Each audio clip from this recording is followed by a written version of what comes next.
finished product ng ating nilutong puso ng saging, mga beshi. Tara, let's eat! Medyo maanghang.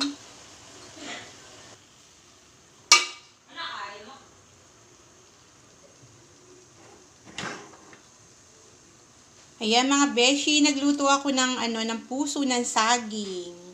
Ayan, Marinduque style. Bali ang saging na yung puso ng saging na yan ginayat. Tapos siya. Yang ini-squeeze, piniga para matanggal yung yung dagta. Tapos yon, ginisa ang mga samiya, then nilagay si puso.